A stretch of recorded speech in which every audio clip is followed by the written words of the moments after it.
어떤 일을 시작하기도 전에 이거 실패하면 어떡하지? 이 생각에 발목 잡혀서 결국 아무것도 못하고 밤에 이불만 걷어차본 경험 다들 한 번쯤은 있으시죠? 많죠. 정말 많죠. 오늘 우리가 함께 살펴볼 자료들이 바로 그 실패에 대한 두려움 때문에 첫걸음조차 떼지 못하는 당신에게 아주 흥미로운 해법을 제시하고 있습니다. 네, 그런데 그 해법을 찾아내는 과정이 아주 독특해요. 보통 이런 문제는 심리학이나 자기계발 서적에서 답을 찾기 마련인데 오늘 자료는 전혀 예상치 못한 분야에서 그 실마리를 찾아내거든요. 어떤 분야인데요? 바로 인공지능을 학습시키는 딥러닝의 원리입니다. 딥러닝이요? 인공지능이랑 실패에 대한 두려움이라니 대체 무슨 상관인지 벌써부터 궁금해지네요. 그렇죠. 오늘 저희의 목표는 바로 이겁니다. 거창한 용기나 대단한 결심? 이런 거 없어도요.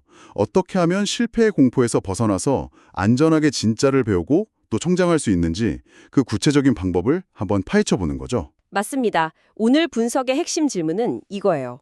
어떻게 하면 실패의 충격을 0에 가깝게 만들면서 배울 수 있는가? 실패의 충격을 0에 가깝게요. 네. 그리고 자료가 내놓는 답은 결과가 내 삶에 거의 영향을 미치지 않을 만큼 아주 작은 실천을 반복하는 것이죠. 이 개념을 설명하기 위해 조금은 엉뚱하게 들릴 수도 있겠지만 네. 유통기한 지난 우유를 맛보는 실험 이야기부터 시작해 보려고 합니다. 유통기한 지난 우유라니 듣기만 해도 배가 아픈 것 같은데요. 좋습니다. 그럼 이 흥미로운 이야기 속으로 한번 들어가 보죠. 네. 첨단 기술인 딥러닝 이야기로 시작을 해요. 인공지능을 가르칠 때 실수로 문제가 걷잡을 수 없이 커지지 않도록 가능한 한 실천을 작게 하는 것.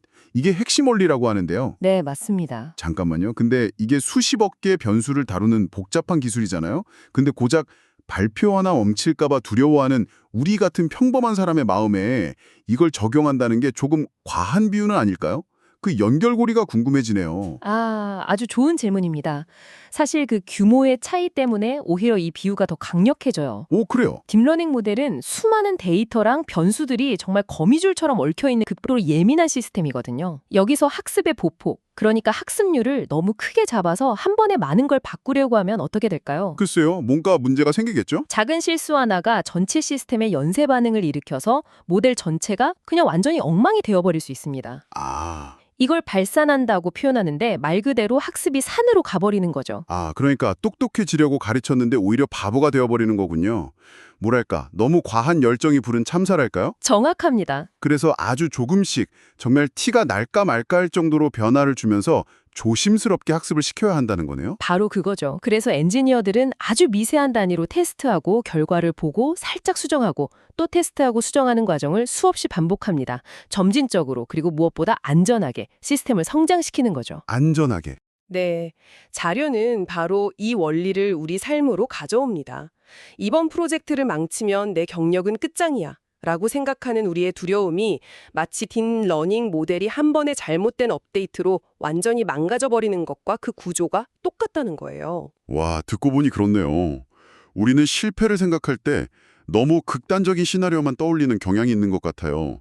이 시험에 떨어지면 내 인생은 실패작이야. 이런 식으로요. 맞아요. 마치 모든 걸 건 한 판의 도박처럼 느끼는 거죠. 하지만 사실 발표 한 번 망친다고 회사에서 잘리는 경우는 거의 없고 시험 한 번 떨어진다고 인생이 끝나지도 않잖아요. 바로 그 지점입니다. 우리의 뇌가 실패의 결과를 실제보다 훨씬 더 발산하도록, 즉 파국적으로 증폭해서 상상하는 거죠. 이런 두려움을 피하려면 우리가 마주한 도전을 인공지능 학습시키듯 아주 작은 단위로 쪼개야 한다는 게 이 자료의 핵심 아이디어입니다. 실패라는 단어 자체가 무색할 만큼 내 삶 전체에 아무런 영향을 미치지 않을 정도의 작은 실천으로 바꾸는 겁니다. 실패해도 괜찮을 만큼 작은 실천, 이 개념을 설명하기 위해 자료가 제시하는 예시가 정말 기가 막힙니다. 유통기한 지난 우유 맛보기 실험. 아니, 이걸 정말 직접 실행에 옮긴 사람이 있다니. 네. 솔직히 저는 유통기한 하루만 지나도 그냥 버리거든요. 왠지 냄새만 맡아도 배가 아플 것 같고요. 그런데 이걸 직접 맛봤다고요? 그렇죠. 필자의 시작은 아주 순수한 호기심이었어요. 우리는 보통 유통기한이 지나면 우유를 미련 없이 버리는데 과연 유통기한이라는 숫자가 절대적인 기준일까? 정말 그 날짜가 지난다고 해서 우유가 즉시 도구로 변하는 걸까? 이 질문에 대한 답을 찾기 위해 직접 자기 몸을 실험 대상으로 삼은 거죠. 와, 정말 대단하네요. 그래서 어떻게 됐나요? 자료를 보면 꽤 체계적으로 접근했던데요. 네, 맞아요.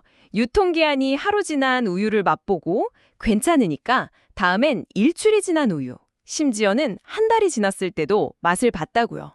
한 달이요?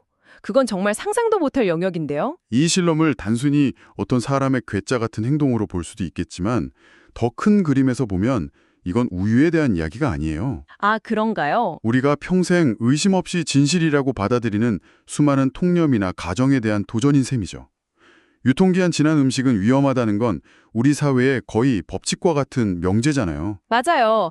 다들 그렇게 하니까 원래 그런 거니까 하면서 그냥 따르는 것들이 정말 많죠. 그렇죠. 근데 한편으로는 그게 사회가 혼란 없이 유지되는 방식이기도 하잖아요. 모든 규칙을 일일이 의심하고 직접 실험해 볼 수는 없으니까요. 이 필자는 그 선을 어디서 찾은 걸까요? 무모함과 현명한 실험의 경계 말이에요. 바로 그 지점이 중요합니다. 필자는 무모하지 않았어요. 그리고 실험의 결과는 아주 놀라웠죠. 어땠는데요? 필자의 발견에 따르면 냉장 보관을 잘한 우유는 유통기한이 한 달이 지나도 우리가 상상하는 것처럼 완전히 썩어서 도저히 먹을 수 없는 상태가 아니었다는 겁니다. 정말요? 네, 물론 신선한 우유와는 맛이나 향이 달랐겠죠. 하지만 적어도 마시면 바로 탈이 나는 독은 아니었다는 사실을 발견한 거죠. 여기서 가장 중요한 건 이 모든 실험 과정에서 필자의 건강에 아무런 문제가 생기지 않았다는 점이겠네요. 바로 그겁니다. 만약 조금이라도 이상했다면 바로 뱉어냈을 테니까요. 맞아요. 이 실험은 결과가 나에게 영향을 미치지 못할 정도의 작은 실천이라는 개념을 완벽하게 보여줍니다. 냉장 보관된 우유는 생각보다 오래 괜찮을 수 있다는 새로운 지식을 얻었지만 그 과정에서 치른 비용이나 위험은 거의 제로에 가까웠습니다. 아, 실패의 비용이 사실상 0이었던 거군요. 그렇죠. 맛이 이상했다면 그냥 뱉으면 그만이니까요. 한 모금을 마신 거지 한 통을 다 마신 게 아니니까요. 아, 그 우유 실험이 정말 흥미로운데요. 한 모금은 괜찮지만 한 통은 위험하다는 게 결국 우리가 어떤 도전을 할 때 그 규모나 양을 조절하는 게 핵심이라는 뜻으로 들리네요. 정확합니다. 그래서 자료에서 또 다른 중요한 비유가 등장합니다. 네, 바로 모든 것은 독이고 독이 아닌 것은 없다. 오직 약만이 독을 만든다는 파라켄수스의 말이죠. 우리가 먹는 약도 많이 먹으면 독이 되는 것처럼요. 이 비유는 우리가 하려는 도전의 성격을 스스로 진단해 볼 수 있는 아주 훌륭한 잣대를 제공합니다. 그렇군요. 스스로에게 질문을 던져보는 거죠. 지금 내가 하려는 이 도전은 약의 수준인가 아니면 독의 수준인가? 네. 유통기한 지난 우유 실험에 이 비유를 적용해보면 정말 명확해지네요.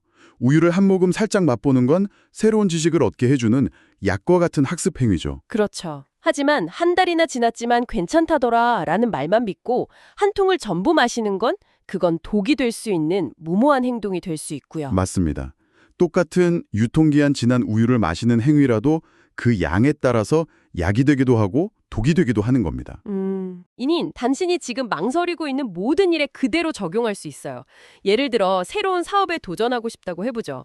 가진 돈 전부를 쏟아붓고 다니던 회사까지 그만두는 건 실패했을 때의 후폭풍이 너무나도 크기 때문에 명백히 독의 수준에 가깝습니다. 듣고 보니 제가 새로운 운동을 시작할 때마다 항상 독 수준으로 시작했던 것 같아요. 어떤 식으로요? 새해 첫날부터 헬스장 1년치 회원권 끊고 PT 30회 등록하고 최신 운동복까지 쫙 뽑아 입죠.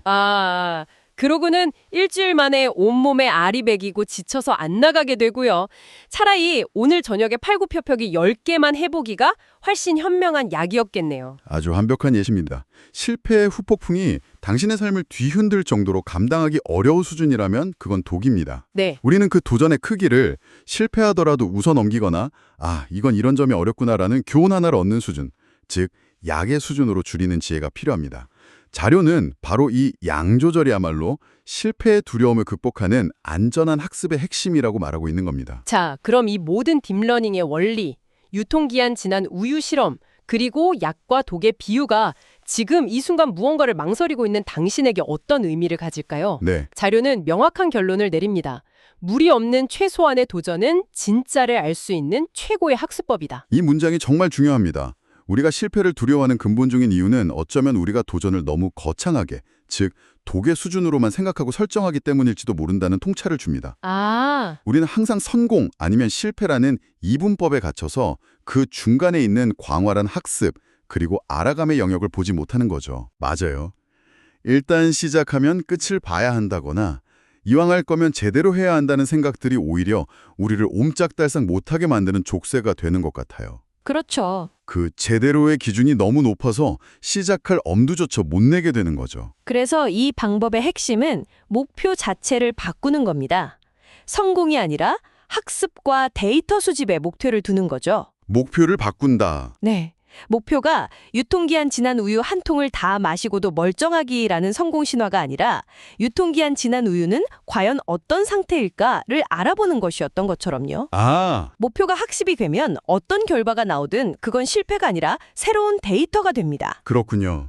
맛이 괜찮아도 오, 생각보다 괜찮네 라는 데이터가 되고 맛이 이상해서 바로 뱉었어도 그건 일주일 지난 우유는 이런 맛이 나는구나. 이건 아니네 라는 아주 소중한 데이터가 되는 거니까요. 맞습니다. 실패라는 개념 자체가 사라지는 마법이네요. 바로 그겁니다. 그렇다면 당신이 가진 두려움의 실체를 확인하기 위한 가장 작은 행동, 즉 당신만의 우유 한 모금 맛보기는 무엇일까요? 예를 들어 사람들 앞에서 발표하는 게 두렵다면 수백 명 앞에서의 프레젠테이션을 상상하며 괴로워하는 대신 가장 친한 친구 딱 한 명 앞에서 1분짜리 발표 내용을 한번 읽어주는 건 어떨까요? 그게 바로 약 수준의 도전이군요. 네. 실패해도 전혀 부끄러울 게 없죠. 그 작은 실천을 통해 당신은 실패의 공포를 경험하는 게 아니라 예상치 못했던 새로운 데이터를 얻게 되겠죠. 막상 해보니까 생각보다 떨리지 않네 라거나 이 부분에서 내가 자꾸 말이 꼬이는구나 같은 것들이요. 그렇죠. 마치 우류가 생각보다 오래 괜찮다는 사실을 알게 된 것처럼 당신의 두려움이 역시 막연한 상상과는 다르다는 진짜를 알게 되는 거죠. 그리고 그 작은 성공 혹은 작은 데이터의 경험이 쌓이면 다음 단계로 나아갈 자신감이 생깁니다. 친구 한 명 앞에서 괜찮았다면 다음엔 서너 명의 동료들 앞에서 해볼 수 있겠죠. 네. 이렇게 약의 양을 아주 조금씩 늘려가면서 점진적으로 성장하는 것. 이것이 바로 자료가 말하는 안전한 학습법의 전체 그림입니다. 실패가 아니라 성장의 계단을 차근차근 밟아 올라가는 거죠. 오늘 우리는 실패에 대한 두려움을 무작정 없애거나 극복하려는 게 아니라 아주 현명하게 관리하고 이용하는 실용적인 방법에 대해 깊이 이야기 나눠봤습니다. 네, 핵심은 거창한 용기나 비장한 각오가 아니라 실패해도 괜찮을 만큼 아주 작게 시작하는 것이었네요. 모든 걸 걸고 절벽에서 뛰어내리는 대신 발끝으로 물의 온도를 살짝 재보는 것만으로도 충분하다는 메시지가 큰 위로가 됩니다. 네, 유통기한 지난 우유를 살짝 맛보는 것과 같은 작고 안전한 실험을 통해서 우리는 우리가 살고 있는 세상에 보이지 않는 규칙을 배우고 동시에 그 안에서 행동하는 우리 자신에 대해서도 새롭게 배워나갈 수 있습니다. 실패가 두려워서 아무것도 하지 않는다면 우리는 영원히 나는 원래 이런 사람이야 라는 그 한계선 안에 갇혀있게 되겠죠. 그렇죠. 하지만 아주 작은 약 수준의 도전을 반복한다면 우리는 안전하게 그 한계선을 조금씩 지워나가면서 새로운 가능성의 영역으로 나아갈 수 있을 겁니다. 마지막으로 당신이 혼자 조용히 생각해 볼 만한 질문을 하나 남겨드리고 싶습니다. 네, 어떤 질문인가요? 오늘 우리가 살펴본 자료는 우유처럼 우리 외부에 있는 사실을 알아가는데 이 방법이 아주 유용하다고 말합니다. 하지만 어쩌면 이 안전한 실험이 가장 절실하게 필요한 대상은 우리가 우리 자신에 대해 가지고 있는 아주 단단한 가정이 아닐까요? 나는 원래 내성적인 사람이야. 나는 절대로 남들 앞에 나서는 건 못해. 나는 숫자에 약해서 재테크는 안 돼. 와 같은 스스로에게 붙여놓은 꼬리표 같은 것들 말인가요? 그렇습니다. 어쩌면 그것이야말로 우리가 한 번도 의심해보지 않은 가장 강력하고 유통기한이 긴 통념일지도 모릅니다. 당신이 스스로에게 내린 그 진단이 정말 사실인지 확인해 볼 수 있는 실패해도 아무렇지 않을 만큼 아주 작은 도전은 무엇일까요? 예를 들어 내성적이라고 생각한다면 모임에 가서 좌중을 휘어잡는 게 아니라 그냥 옆 사람에게 먼저 안녕하세요라고 말 한마디만 건네보는 겁니다. 정말 작은 도전이네요. 네, 그 작은 도전을 통해 당신은 어쩌면 당신 자신에 대한 가장 중요하고 놀라운 진실을 발견하게 될지도 모릅니다.